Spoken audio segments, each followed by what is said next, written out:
Right now, let's talk current weather conditions because everybody seems to wonder about the weather. My mom lives right down the street and she'll call me in the mornings. Tell me what the weather's doing. Well, the weather here in Lake Tahoe, current temperature right now 74 degrees, light wind coming in about 4 to 5 miles an hour from the south-southwest.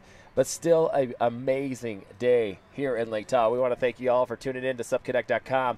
I'm Drew with you to take you through the duration of the Tahoe Nalu here, and Andre working with me closely. We're going to have the event organizer himself, Ernie Brizard, on the phone here momentarily as soon as he puts out a couple fires, as that's what he's kind of putting together right now with the Tahoe Nalu. We just came to the completion of the 4-mile. Unofficial results are in, Andre.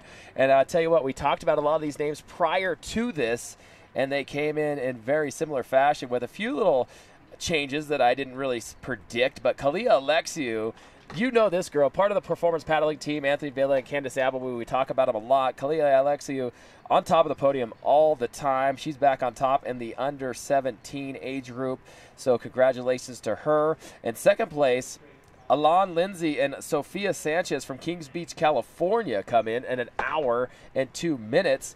So congratulations to them. 17 and under boys, Josiah and Joshua Brackett. Just incredible. Josiah, like we talked about, I said, hey, he's going to be a force to be reckoned with in today's race, and he took the top honors there at a time of 50 minutes, just 6 short minutes off the race overall leader, who was Darian Hildreth. And remember, Josiah Brackett's only 13 years old. Darian Hildreth is 40 years old. So being just 6 minutes off in a 4-mile race is absolutely spectacular. Josiah racing for Flatwater comes in first in the 17 and under. Joshua Brackett, of course, right behind him. Just listen to this, 30 seconds shy of his older brother. So I don't know who's a bigger force there, Joshua or Josiah. Then Ian Light comes in to round out the top 3 from Long Beach, California at 51 minutes 46 seconds. In the women's 18 to 29 category, I highlighted this name earlier, and I said she, just started racing after being a bogey yoga girl for so long. Sarah Callahan comes in first, 27-year-old out of South Lake Tahoe on her boga. Kristen Oswald from Truckee, 29 years old, comes in second in 1 hour 14 minutes. And Tegan Davidge from South Lake Tahoe comes in third. That rounds out your 18 to 29 categories. Now, as you take a look here, they're setting up for the elite race qualifier. That'll be coming up at 11:30, so it's right around the 11 o'clock hour here in Tahoe, similar to where you are if you're watching on the West Coast here. The 11:30 is the scheduled time. Probably bump it back about 15 minutes, so you're probably going to be about 11:45 before we start that qualifying race, and we'll talk more about that coming up. But Andre wanted to point out that all the videos from yesterday's Tahoe Nalu here in Kings Beach are up and available online, so you can actually load those all. They are on the on-demand section of Supconnect, so be sure to log in and catch all the action from yesterday in case you missed it.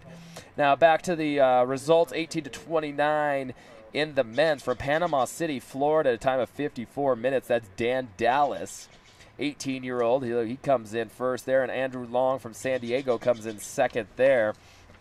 The overall leaders, I will just kind of skip ahead here and talk about the big players in the race, was your overall race winner on the unlimited board from Key West, Florida, Darian Hildreth.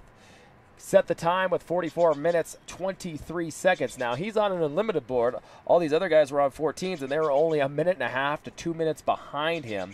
Our first 14 that came across the finish line was Jimmy Spithill from San Francisco, California, on a Nash board at a time of 46 minutes, 54 seconds. And then the name that I called out to say, watch out for this kid today because he looked good yesterday. He felt good today. Talking to him, he said, I think I have a chance to actually take this race. Won the Tahoe Cup. Won the Donner Cup. Evan Derdowski from South Lake Tahoe, California, on his 14-foot Flatwater from Zephyr Cove, Nevada, comes in at 47 minutes, so just 1:30 shy of the first 14. So he takes second place. And then John Alexiou, his whole family here. Drew, let me be the voice from the basement here again and just say one more thing. Spithill, he's the captain of the Oracle boat at the America's Cup. So someone mentioned that, and that is a good thing to bring up because I just saw his whole posse wearing Oracle shirts running around the tents down there. Pretty phenomenal story. That's probably the highest profile athlete we have today at the event. That's a good point. And it takes stand-up paddling so serious with all of his athletes on the boats. I mean, all of his riggers and everybody are there. He's got them on the water. He said this is the way we're going to train, and it's actually worked out very well for him. Yeah, they're incredibly fit, and America's Cup is a very physical sport, and a lot of people don't know, but here is a very good example of what you said earlier, that stand-up paddling is a great sport for cross-training. And here we have the captain of one of the fastest sailboats in the world, in the most prestigious sail race in the world, right here in Lake Tahoe, on the Tahoe Nalo, and he performed fairly well. He did exceptionally well, took the top podium, so he'll be taking home a medal before he takes home that America's Cup trophy. That's right. And how cool is it that they went to catamarans in the America's Cup this year? Yeah, I love that. I love that. And I think the boats are all the same size. I think they were actually designed, the whole series, because America's Cup, the final, the main event, I think is this month, or was I think it's this month, right? In San Francisco. And then they had the whole series with everybody was sailing a similar boat, and that was an amazing thing to watch. They had an event down in San Diego. Phenomenal. Where those boats, the amount of money and the amount of engineering and R&D that go into those boats is absolutely just off the charts. Yeah, I think it's somewhere like between $30 to $60 million or something to build one of those boats. And an interesting fact, Andre, which you might not know, is a lot of the sails. Now, a lot of them have gone to foils and whatnot, but a lot of the R&D and actually manufacturing a lot of the America's Cup sails actually takes place in Minden, Nevada, right off the hill here from Lake Tahoe. So, pretty phenomenal small world, right? I'm starting to get jealous. I gotta sit in that commentator's booth and just brag about how San Diego is a wonderful place. So true. Andre's got to get that San Diego plug in there. Hey, really quick, Brawley Joy. We talked to him yesterday here on Supconnect. He finished first place in the men's 40 to 49 age group. So congratulations to him. 50 minutes, 51 seconds. Good to see Brawley up on top. I know. He used to live here in Lake Tahoe. So everything comes back to Lake Tahoe. He was a semi-pro or a pro skier or a snowboarder. Yeah. So you know the story there. Yep. Know the story there very well, and you did very, very well. Decided to get out of the cold and made his way down south, and is competing very well, but still spends a lot of time up here skiing. Our own Betsy Reisner, who was on the webcast yesterday, took first place in the 60 and over category from Park City, Utah. So good to see her on top there. Listen to this time, 55 minutes. So Betsy was only 11 minutes off the overall race leader. So congratulations to her. And just a couple other quick little announcements here before we grab our first interview is, let's see, who was I missing? Evan Derdowski, John Alexiou.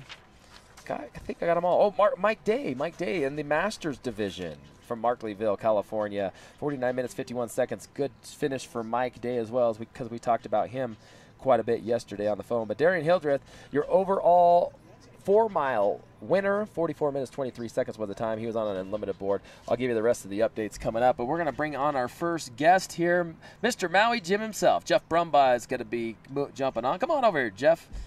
Jeff's going to make his way over. You were in Carnelian Bay. We thought you were set up here in Kings Beach. There he is. Yeah, we're in Carnelian Bay right down the road. Put that headset on. Jeff Brumbaugh from Maui Jim Sunglasses now joins me in the booth. And you got a pretty good view of all the action down there, Jeff. Huh? This is stellar. Isn't it just amazing? And isn't it amazing to watch the families out there and how many are doing tandem, the brackets? I mean, gosh, they need their own bracket. I mean, there's trandoms. It was crazy. We were talking about, I don't know where it's going to stop. I think you get Jeff and Lance Erickson design these boards. They're going to build like a 35-footer and just have a 6-tum or something like that, you know? Have 6 paddlers on there. That's what I said. When are we going to put a limit on the no limit, you know? Hey, how's everything with Maui Jim going? Everything is awesome, and this event has just been a great format for Maui Jim. It's amazing. Had 3 of the accounts here, including the brackets, South Shore Stand-Up Paddle, Willard Sports, and Any Mountain from Tahoe City. And all of them pitched in and made sure we had frames and talked the story about Polarized Plus 2. It's just incredible. Fantastic to see the amount of Maui gyms in the area now. It is. I mean, you've been working hard, and I mean, Revo was popular, Oakley was popular, but now you're starting to see everybody walking around with a set of Maui gyms, including myself. Hey, man, they look good on you, man. I expect to find you married pretty soon with those glasses on. You always try to marry me off. The one thing that you notice, and I credit yourself and just the people. Yeah, I gotta jump in here real quick. Go ahead. Let me do this. Hang on. Okay. Okay. Here we go. There you go. I'm styling my Maui gyms. Yeah, see? And I am married. He's so married. it works. Does it look hot? There you go. I had to do that. Anyway, back to the good-looking guy. See, you want to get married, just wear a pair of Maui gyms. Exactly, and now he's going to have a big family. But I know how Andre did it, because yesterday on the webcast he was talking about how he's talking about naked. So he basically just put a pair of sunglasses on, ran around naked until he found somebody that could. I hope somebody noticed the Take 'em home. glasses he was wearing. That's right. Hey, one of the things attributed to both of you is Maui Gyms had a demographic. In other words, the age group was anywhere from 38 to on up to the grave. But if you'll notice, because of the activity in stand-up paddle and what you've done, the two of you have done, and just partaking in his events, the demographics has dropped down into 24 and on up now. And it's amazing to see that with the younger people moving into to the Maui Gyms. I mean, to see Joshua Brackett wearing the waterways. I mean, and he takes care of them. What's he, 11? Yeah, 11 years old, and he's actually taking care of his sunglasses. And he's proud of those Maui Gyms. He asked me yesterday, he said, "Can I wear a hat?" I said, "Man, do I have to pay you yet?" And he says, "No, not yet." Well, talk about those kids, Jeff, because I remember when I stumbled upon you guys at a meeting one day, and you were trying to get them to wear sunglasses. Like, oh, we don't wear sunglasses. No, You're Chris, like, you don't wear sunglasses. How could you do that to yourself? It was amazing, and they're on the beach all day. They're out there all day. Chris Brackett, the leader of the pack, the dad, he said, "I don't wear sunglasses. They don't fit my nose." I says, "Well, don't worry about it. If you don't wear sunglasses, you won't be able to see your nose pretty soon at this elevation and what's happening." And he finally put him on. It was like he invented Maui Jim. I thought they were going to change it to Maui Chris because he was talking it up, man. Now everybody has to wear Maui Jim down there at his establishment on the beach. But amazing. What's phenomenal about the sunglass, though, is as a rep, all you do is you sit over there in your tent, which is about 20 yards off the beach, and people walk by and they look, and you go, "Just put these on and look at Lake Tahoe." Yeah, it's amazing. That's all it takes. I have to applaud. You know, one of the things we started doing, we do complimentary cleanings for anybody, and no matter what they have, Ray-Ban, Oakley, whatever it is. Mm-hmm. And we started doing that at the first place we did that was Lake of the Rays over at South Shore, and we continued on now with 2 events. It's incredible how many people come up, and then you see the stuff they're wearing.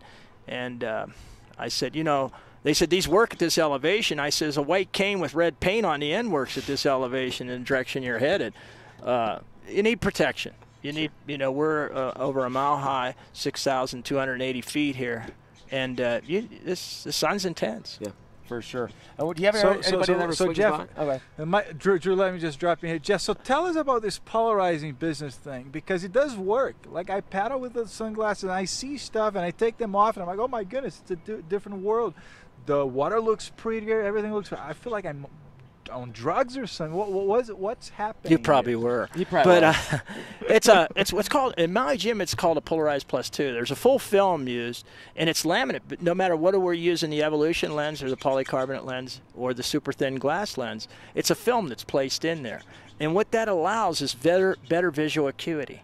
And you actually, believe it or not, when you look into the lake and you're out on your paddleboard, you can actually see further and deeper into the water with the polarized lens. It cuts all the glare from above, below, anything that's bouncing off that water. It's an incredible lens. And just got back from a fly fishing trip. We're actually filming some fly fishing up in Idaho, and all the guys I fished with were Maui Jim sunglasses. Is that right? And I mean, we're on the river all day long, and there's ripple and all kinds of different factors that you're enduring, in the course of fly fishing and whatnot, and they're all wearing Maui Jims because they think they're the top sunglass on the market. So you're representing a quality company there, Jeff. And it is. You speak of fly fishing, I'll tell you a quick story if you allow me. We got time. I was, before I came to Maui Jim, I repped Revo. And not to knock Revo is a good glass.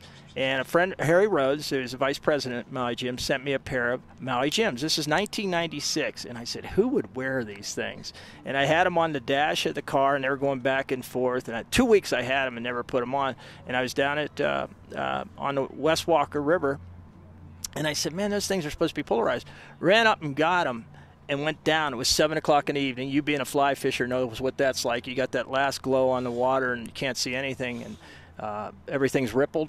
And I put those on. I went, holy cow. I didn't have a cell phone, so I drove into Bridgeport. Forgot my fly rod, which you don't. But that's how excited I was. And you went on a fly fishing trip with no fly rod. Oh, man. I mean, no, I sat it down. I drove into Bridgeport on his phone, got on a payphone and called Harry at home. He was living in Pleasant at the time and said, I can sell these things. And that's where it all started for me.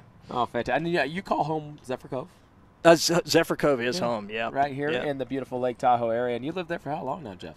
40 years now. 40 years, yeah. Wow.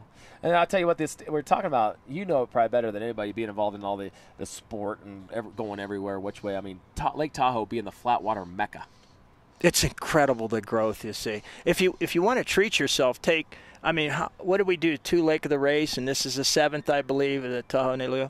You pull out those first pictures, and you look how sparse the people are and the tents. And I mean, I can remember this being a 610 event with about 28 people on the water. Now you look at it, it's incredible to see. Where do you see it in 5 years?